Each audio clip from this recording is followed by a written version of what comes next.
Cellular phone fraud is the misuse, tampering, or manipulation of a cell phone or service without authorization.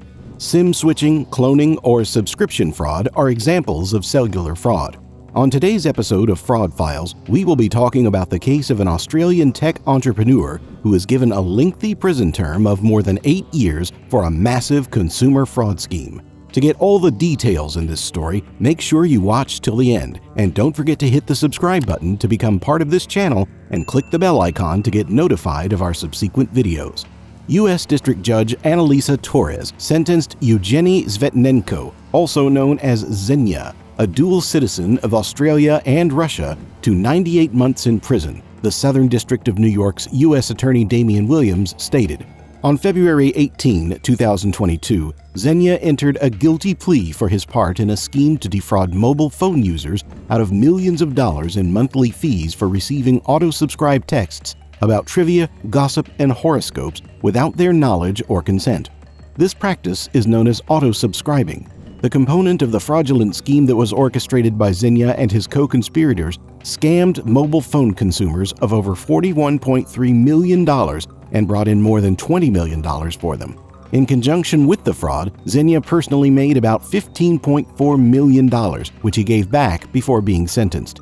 U.S. Attorney Damian Williams said, Evgeny Zvetnenko and his co-defendants made a fortune by fraudulently charging their customers for text messages they didn't need or approve, in a practice called auto-subscribing, then laundering the proceeds through shell companies.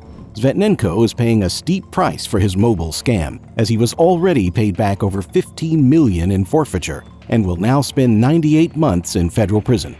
Co-conspirators Fraser Thompson and Darcy Wedds gave testimony at their trials and provided allegations in the suspending indictment against Xenia and in other public filings. Xenia, Wedd, Thompson, and others participated in a multi-million-dollar scheme to defraud customers by adding illegal charges for premium text messaging services using a process known as auto-subscribing to consumers' mobile phone bills from at least in or about 2012 through in or about 2013. In Australia, Xenia owned and ran a number of businesses that provided content and catered to the mobile market.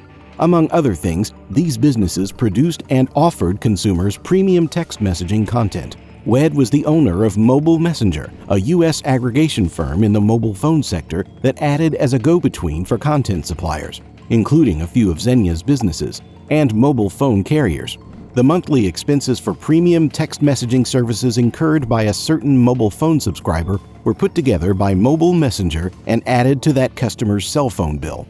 Wedd and Thompson, who served as Mobile Messenger's Senior Vice President of Strategic Operations, and two other senior executives, CC3 and CC4, recruited Xenia to their auto-subscribing plan starting in or around early 2012 in order to boost income at Mobile Messenger.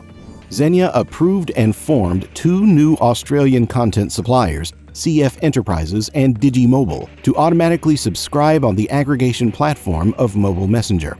Lists of phone numbers were sent to Xenia by CC3, along with an auto-subscription playbook that explained how to avoid being detected. The playbook provided instructions on how to hide the fraud plan by giving the impression that the consumers had chosen to use the text messaging services when in reality they had not. The unsolicited text messages were often disregarded or deleted by the recipients because they thought they were spam.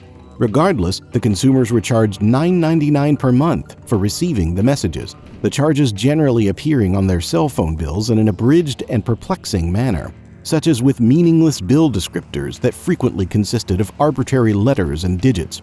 Until customers became aware of the $9.99 charges and took measures to cancel their subscriptions, the charges would keep happening each month. Even then, consumers frequently failed in their attempts to challenge the charges and get refunds from CF Enterprises or Digimobile. Thompson, CC3, and CC4 all reported to Wedd, who managed the plan at Mobile Messenger. Xenia began auto-subscribing customers in approximately April 2012, assisted by Wedd, Thompson, CC3, and CC4. Through Mobile Messenger, Xenia's auto-subscription practices, which persisted until 2013, victimized tens of thousands of mobile phone users who paid a total of roughly $41,389,725 for unwanted text messaging services. Wed, Thompson, CC3, and CC4 came to an agreement that Xenia would get roughly 70% of the auto-subscribing revenue generated by CF Enterprises and Digimobile, with the remaining 30% being split equally among the four parties: Wed, Thompson, CC3, and CC4. After receiving the fraud scheme's revenues, Xenia collaborated with other co-conspirators to launder the money. Xenia took the money and moved it through the bank accounts of a number of shell businesses and companies held in the names of third parties. Xenia and his co-conspirators dispersed the proceeds of the fraud plan among themselves and other participants in the conspiracy. This was done in order to hide the type and source of the money, as well as the involvement of Xenia and his co-conspirators in the fraud. Xenia, 41, of Australia, was sentenced to prison as well as forfeiture payments of about $15.4 million, which he has since gave up. Mr. Williams commended the Federal Bureau of Investigation and the Internal Revenue Service's criminal investigation for their excellent investigative work. The Australian Attorney General Department's International Crime Cooperation Central Authority, the Australian Federal Police, and the Office of International Affairs of the U.S. Department of Justice were specifically thanked by Mr. Williams for their significant support and assistance in the extradition of the defendant from Australia. The Complex Frauds and Cybercrime Unit of the office is prosecuting this case. Jillian Kamal and Olga I. Zverevich, two assistant U.S. attorneys, are in charge of the prosecution. And here we come to the end of today's episode of Fraud Files regarding an Australian tech entrepreneur who was given a lengthy prison term of more than 8 years for a massive consumer fraud scheme. Please subscribe to our channel and push on that like button. Stay tuned to our channel for amazing videos like this one by clicking the bell icon. And don't forget to share your thoughts in the comment section below about this event. We will see you in another Fraud Files soon.